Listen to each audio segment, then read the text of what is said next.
আপনারা দেখছেন ইসলামিক প্রশ্নোত্তরমূলক অনুষ্ঠান জীবন জিজ্ঞাসা উইথ এমটিভি। সৌজন্যে UK immigration consultants, MQ Hasan solicitors, Mahbub and co accountants, আফ ট্রাভেল নেট লুটন এবং হিজাজ ট্রাভেলস বার্মিংহাম। আসমান সুন্দর, জমিন সুন্দর, সুন্দরী সুন্দরী পাল্লা, জানি না কত সুন্দর তুমি আল্লাহ। আসসালামু আলাইকুম রহমতুল্লাহি ওয়া বারাকাতুহু। প্রিয় ভাই বোনেরা, ফিরে আসলাম আমাদের প্রিয় অনুষ্ঠান জীবন জিজ্ঞাসার চতুর্থ সেগমেন্টকে সাথে করে। আশা করছি আপনারা আমাদের সাথেই আছেন। আমরা চলে যাব প্রশ্নোত্তর পর্বে। এক ভাই প্রশ্ন করেছেন, ওনার স্ত্রী 12, 13 এবং 14-তে বেশ কিছু রোজা রাখতে পারেননি, বিকজ ওনার ক্রনিক ডিজিজে আক্রান্ত। সো এখন উইন্টার উনি খুব অসুস্থ থাকেন। এখন ওনার প্রশ্ন হচ্ছে, এই কাজা রোজাগুলো নিয়ে ওনার জন্য আসলে কোন পদ্ধতিটা মেনটেন করা উচিত হবে? উত্তর হলো, আল্লাহ তাআলা কোরআনে কারীমের মধ্যে বলেছেন, তোমাদের মধ্যে যারা রমাদান এসে যাওয়ার পরে অসুস্থ থাকো অথবা সফর অবস্থায় থাকো, তখন তোমরা সেটাকে পূরণ করবে যখন তোমাদের সময় হয় বা সুযোগ হয়।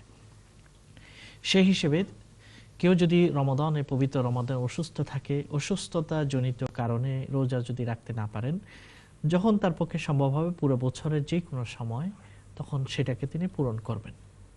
যদি বছরের অন্যান্য কোনো সময়ও, যেমন শীতকালে ছোট সময়ও তিনি রোজা রাখতে পারেন না ক্রনিক ইলনেস এবং অসুস্থতার জটিল রোগের কারণে, তখন অবশ্যই তিনি সেটার পক্ষে ফিদিয়া দান করবেন। ফিদিয়া হলো একটি ফিতরার সমান। যেমন সাধারণত ইউকেতে যারা বাস করেন, তারা একটি রোজার পরিবর্তে 5 পাউন্ড করে ফিতরা পরিমাণ তারা দান করবেন এবং সেটা কোনো গরিবের কাছে পৌঁছে দেবেন। তাহলে রোজা রাখতে হবে, এটাই প্রথম নির্দেশ। রমাদানে যদি রাখা সম্ভব না হয়, রমাদানের পরে যে কোনো সময় সেটাকে পূরণ করতে হবে। সেটাও যদি সম্ভব না হয়, যে অব্যাহত রোগের কারণে, তখন তাদের জন্য উচিত হলো ফিদিয়া দেওয়া, অর্থাৎ প্রতিটি রোজার পরিবর্তে সাদকা ফিতির পরিমাণ টাকা অথবা খাবার গরিবকে পৌঁছে দেয়া। এভাবেই এই দায়িত্ব থেকে আমরা মুক্ত হতে পারি। ধন্যবাদ। আমিন। আমরা চলে যাচ্ছি কলারের কাছে। আসসালামু আলাইকুম। আসসালামু আলাইকুম। ওয়ালাইকুম আসসালাম। আপনার প্রশ্ন বলেন। জি, আমি তোরা আগে একটা প্রশ্ন করছিলাম, তো প্রশ্নটা আমি আগে বুঝতাম পারছি না, আমি আবার কি রিপিট করতাম সালাম। জি বলেন। যে প্রশ্ন হইলো কি, স্বপনটা আগে মনে হইলো যারা জীবিত আছেন এরা আর কোনো বিপদের আলামত হয় আর কি তা খবরা দেওয়া। আর একটা প্রশ্ন হইলো, আমার আচরণ নামাজ স্টার্ট হয়ে গেলে আর কি মহিলারা জমাতো টাইম পর্যন্ত মসজিদে রাখি, যদি এরা আগে ফরই না ফরই নামাজ ওই বনি না হইতো না। ঠিক আছে। প্রথম প্রশ্নে আপনি বলতে চেয়েছেন যে কোনো যদি জীবিত যারা আছে তারা যদি কোনো বিপদের লক্ষণ অনুভব করেন, তখন তাদের কি করা উচিত। আর দ্বিতীয় প্রশ্ন হচ্ছে, আপনি আসরের নামাজের সময় হয়ে গেলে মসজিদে জামাতের আগে মহিলারা ঘরে নামাজ পড়তে পারবে কিনা? ফরলে নামাজ ওইব কিনা জামাতের পরে? আচ্ছা, ঠিক আছে। ওকে। প্রথম প্রশ্নটির উত্তর হলো এই যে, কেউ যদি অনুভব করেন যে আমার কোনো বিপদ হতে পারে বা জীবিতদের কোনো বিপদ হতে পারে, এরকম যদি কোনো কারণে তার শঙ্কা জাগে, স্বপ্নের মাধ্যমে হোক অথবা এমনিতেই হোক, আল্লাহর কাছে তিনি দোয়া করতে থাকবেন যাতে বিপদ থেকে আল্লাহ মুক্ত রাখেন। এবং এই ক্ষেত্রে বিপদ থেকে মুক্ত থাকার জন্য অথবা বিপদ এসে গেলে আল্লাহ যেন সেটাকে সহজ করে, সেই জন্য বিভিন্ন দোয়া আছে।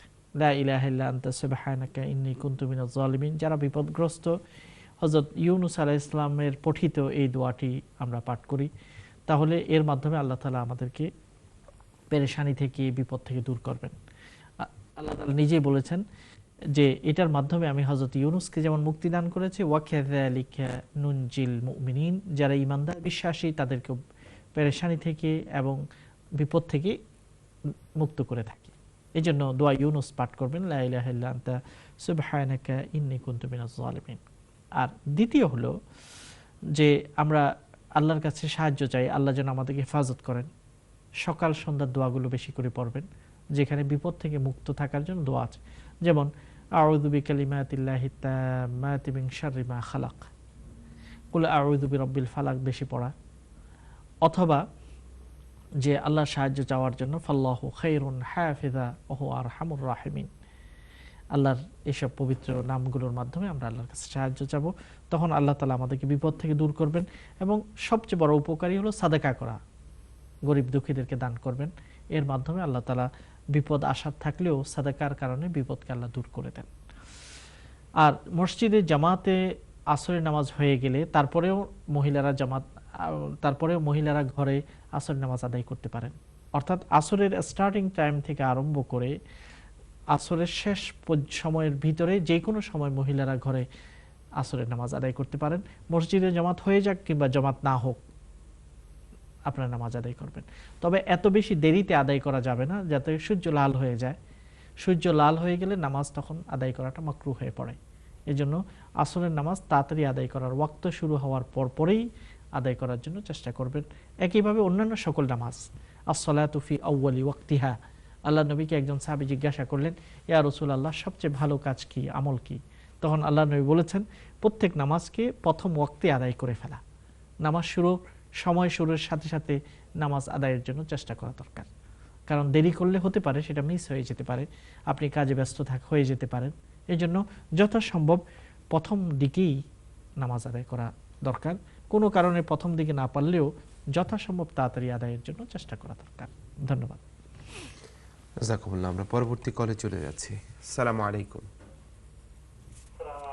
ওয়া আলাইকুম আসসালাম ওয়া রাহমাতুল্লাহ। জি বলেন প্লিজ। একসাথে দেওয়ার যে মাসালা, এই মাসালাটা নিয়ে টিভি চ্যানেলগুলোর মধ্যে উল্টাপাল্টা অনেক কথাবার্তা চলছে। কেউ কেউ বলতেছেন যে 3 তালাক একসাথে দিলে পরে 1 তালাক গণ্য হয়। এই কথা যারা বলেন এরা আহলে সুন্নাত ওয়াল জামাত থেকে খারিজ এবং তারা কাফির। এই বিষয়টা একটু ক্লিয়ার করে আমাদেরকে বলেন যাতে আমরা নিশ্চয়ই না হয়। ওয়ালাইকুম আসসালাম। 3 তালাক কিংবা 1 তালাক, সেগুলো আমরা তো তালাককেই পছন্দ করি না। কাজেই আমাদের জীবন জিজ্ঞাসাতে এরকম প্রশ্ন প্রয়োজন নেই। অর্থাৎ এই বিতর্কগুলো, আপনি যে শব্দগুলো ব্যবহার কোট করেছেন, এইগুলোকে আমরা অত্যন্ত অপছন্দ করি। কারণ তালাককে যেখানে আল্লাহ পছন্দ করেন না, 3 তালাক হলে কি 3 তালাক দিলে কি একই সাথে 3 তালাক হবে না 1 তালাক হবে, এই জাতীয় বিতর্ক দরকার নেই। এবং ইমানদাররা যারা সুন্দর পরিবেশ তারা সৃষ্টি করার জন্য চেষ্টা করে, যেখানে তালাকের প্রশ্নই আসবে না। তালাক তো আল্লাহর কাছে অত্যন্ত নিকৃষ্ট এবং ঘৃণিত জিনিস, এবং এই ঘৃণিত জিনিস নিয়ে নাড়াচড়া করলে আরো ঘৃণা বেশি ছড়াবে। কাজেই আমরা আপনাকে অনুরোধ করব এবং সবাইকে বলবো, এই মাসালাগুলোতে যেহেতু বিতর্ক আছে, বিভিন্ন মতামত আছে, কাজেই সবগুলোকে আমরা শ্রদ্ধার সাথে দেখি। 3 তালাক দিলে অধিকাংশ ইমামদের মতে 3 তালাক হয়ে যাবে। স্পেশালি হানাফি মাযহাব অনুযায়ী 3 তালাক যদি একই সাথে দেওয়া হয়, এটা তালাক প্রযোজ্য হয়ে যায়। আবার কারো কারো মত আছে যে 3 তালাক এক মাজলিসে একসাথে দিয়ে দিলে 3 তালাক হবে না, বরং 1 তালাক হিসেবে গণ্য হবে। তারা প্রমাণ পেশ করেছেন আত-তালাকু মাররাতান ফাইম্মা, যে তালাক 2 বার হবে, তারপরে যদি 3য়বার তালাক দেয় তখন পরিপূর্ণভাবে বিবাহ নষ্ট হয়ে যাবে। এই জন্য তালাকের আসল সুন্দর পদ্ধতি হলো সুন্নাহ পদ্ধতি। তালাক যদি দিতেই হয়, রাগের মাথায় তালাক দেয়া, কথায় কথায় তালাক দেয়া, এগুলো কাপুরুষতা, এগুলো ইসলামে গ্রহণযোগ্য নয়, এটা বিদআহ। তালাক দেওয়ার সুন্নাহ পদ্ধতি, সর্বশ্রেষ্ঠ পদ্ধতি হলো এটাই যে একজন স্ত্রী, তার সাথে আল্লাহ তাআলা বলছেন যে তাকে প্রথমে বুঝাও যদি বনিবনা না হয়, অথবা স্বামী তার চরিত্র ভালো না, অথবা স্ত্রী ভালো না, বনিবনা হচ্ছে না, একজন আরেকজনকে বোঝানোর চেষ্টা করা দরকার। তারপরে সেটাও সম্ভব না হলে তোমরা বিছানা আলাদা করে একটু দূরে থাকো। এই দূরে থাকার মাধ্যমে তোমরা দেখো যে একজনের প্রতি আরেকজনের টান তৈরি হয় কিনা।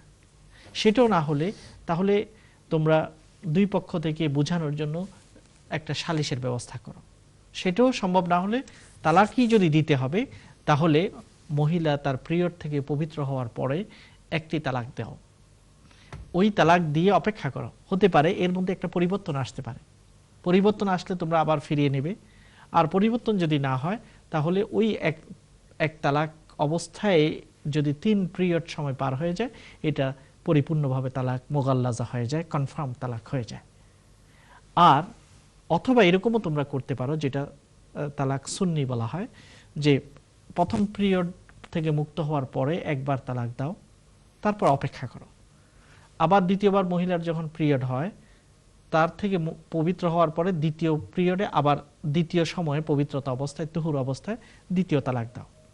সেখান থেকে পবিত্র হওয়ার পরে আবার হায়েজ হওয়ার পরে যখন হবে তখন আবার তৃতীয় নম্বর তালাক দাও। এভাবে তোমরা তালাককে কনফার্ম করো, অর্থাৎ একসাথে ছুড়ে দেওয়া এভাবে শরিয়া অনুযায়ী এটা কোনোভাবেই গ্রহণযোগ্য নয়।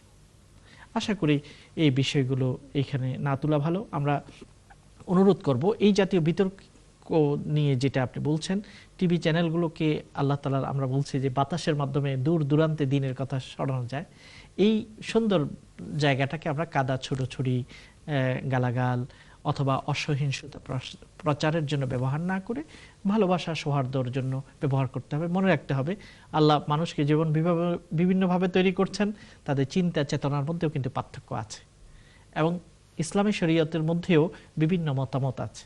এই জন্য অ্যাগ্রেসিভ ম্যানারটা এটা হচ্ছে মুসলমানের চরিত্র হতে পারে না। ধন্যবাদ। জাযাকুমুল্লাহ। আমরা যেহেতু আমরা চলে যাচ্ছি নেক্সট কলার কাছে। আসসালামু আলাইকুম। আসসালামু আলাইকুম। ওয়ালাইকুম আসসালাম। আপনার প্রশ্ন বলবেন। আচ্ছা, আমার একটা প্রশ্ন হলো, ছেলে খোকা বিয়া শাদির ব্যাপারে জানতাম চাইলাম আর কি আমি। জি। যে বিয়া শাদি যে এটা আল্লাহর পক্ষ থেকে জুলুম আর অন্য না, একটা ধরিল গার্জি জ্ঞান আপনার পছন্দ মতো দেওয়া, আমি জানতাম সেটা ধরিল আমি জানতাম সেইটা আর কি, যে আল্লাহ যার যেন জুলুম আর অনু বিয়ে হইব না একটা। জি, ঠিক আছে, প্রশ্ন বোঝা গেছে। আল্লাহ রাব্বুল আলামিন বলছেন, ওয়া খালাকনাকুম আজওয়াজা, তোমাদেরকে জোড়া জোড়া করে আমি তৈরি করেছি। এটা আল্লাহর কথা। এবং আল্লাহ বলছেন, ওমিন আয়াতিহি আন খালাকা লাকুম মিন আনফুসিকুম আজওয়াজা লিতাসকুনু ইলাইহা ওয়া জাআলা বাইনাকুম মাওয়াদ্দাতান ওয়া রাহমা, তোমাদের ভিতর থেকেই তোমাদের স্ত্রীদেরকে আমি সৃষ্টি করেছি যাতে করে তোমরা দুজনে মিলে সুন্দর ভালোবাসা তৈরি করতে পারো এবং একজনের প্রতি আরেকজনের দয়া এবং মায়ার মাধ্যমে বাস করতে পারো। তাহলে এটা হচ্ছে আল্লাহ তাআলার একটা পছন্দ এবং তিনি সৃষ্টি করেছেন। এখন আমরা জানি না আমার জোড়াটা কার সাথে আছে, আপনি জানেন না আপনার জোড়াটা কার সাথে আছে। তো আমাদের কাজ হলো বিবাহ নির্ধারণের সময় আল্লাহ নবী বলেছেন দুইটা বিষয়ে গুরুত্ব দেওয়ার জন্য। একটাকে বলা হয় ইস্তেখারা, আবার আরেকটাকে বলা হয় ইস্তিশারা। কোনো প্রস্তাব আসার পর ওই প্রস্তাবটাকে বিবেচনা করা, তার ধার্মিকতা 1 নম্বর, 2 নম্বর সামাজিক তাদের স্ট্যাটাস এবং পরিচিতি ইত্যাদিকে বিবেচনায় রাখা যায়। তবে প্রথম বিষয় হলো ছেলে বা মেয়েটা কতটুকু আল্লাহওয়ালা, নামাজি, ধার্মিক, পর্দানসীন, হালাল হারাম বুঝে, এই জাতীয় বিষয়গুলোকে বিবেচনা প্রথম করতে হবে। তারপরে অন্যান্য তার চাকরি বাকরি কাজকর্ম ইত্যাদি দেখবেন। যখন ধার্মিকতা সব দিক দিয়ে আপনার পছন্দ হয় তখন আপনার মেয়ের তারও চয়েস আছে, তার থেকে তাকেও সে ইস্তেখারা করবে এবং যারা বয়স্ক অভিজ্ঞ আছে তাদের পরামর্শ করা, এই দুইটার মাধ্যমে একটা জিনিসকে সাব্যস্ত করা উচিত। কাজেই অভিভাবকেরও এখানে দায়িত্ব আছে, আবার যে বিবাহ করবে তাদেরও দায়িত্ব আছে। দুজনের মেলামেশার মাধ্যমে, দুজনের সমন্বিতভাবে চিন্তা ভাবনার মাধ্যমেই সিদ্ধান্ত গ্রহণ করতে হবে। কখনো কখনো দেখা যায় যে বিবাহ হয়ে গেছে কিন্তু আবার পরে ডিভোর্স হয়ে যায়, এটাও হতে পারে এবং এটার বিভিন্ন ঘটনা হাদিসের মধ্যে বর্ণিত আছে। কিন্তু সবচেয়ে বড় কথা হলো যে আল্লাহর সাহায্যের মাধ্যমে যদি দিনদারির উপর ভিত্তি করে করা হয়, আল্লাহ নবী বলছেন সে বিজয়ী হবে। অন্য কিছু দেখে যদি আপনি বিবাহ করেন সেটাতে ক্ষতি হতে পারে, যেমন খুব পয়সাওয়ালা ছেলে অথবা খুব নামি দামি, তখন দেখা যায় যে ছেলের চরিত্র ভালো নেই, মেয়ের চরিত্র ভালো নেই, তখন কিন্তু আর টিকে থাকে না। এই জন্য হাদিসের আলোকে যেসব পদ্ধতিগুলো অবলম্বন করে পাত্র পাত্রী নির্বাচন করা দরকার, সেগুলোকে যদি আমরা সামনে রেখে করি, ইনশাআল্লাহ সেটার মাধ্যমে সুন্দর ফলাফলই আসবে। জাযাকুমুল্লাহ। প্রিয় ভাই বোনেরা, আমাদের সময় শেষে আমরা চলে যাচ্ছি জীবন দিকে শেষ করতে। আশা করছি আজকের যে আলোচনা, বিশেষ করে আল্লাহর আরেকটি সর্বশ্রেষ্ঠ নিয়ামত বাতাস, বায়ু, এই বিষয়টি আমরা হৃদয়ঙ্গম করার চেষ্টা করব এবং আল্লাহর কাছে শুকরিয়া আদায় করতে করতেই আমাদের জীবনটাকে সাজানোর চেষ্টা করব। আল্লাহ যেন তৌফিক দেন। আল্লাহর কাছে এই তৌফিক কামনা করে আমরা আজকের জীবন জিজ্ঞাসা এখানে শেষ করছি। ওমা তৌফিক ইল্লা বিল্লাহ। আসসালামু আলাইকুম ওয়া রাহমাতুল্লাহি ওয়া বারাকাতুহু। দুনিয়া সুন্দর, মানুষ সুন্দর, আসমান সুন্দর, জমিন সুন্দর, সুন্দরী সুন্দরী পাল্লা। জানি না কত সুন্দর তুমি আল্লাহ।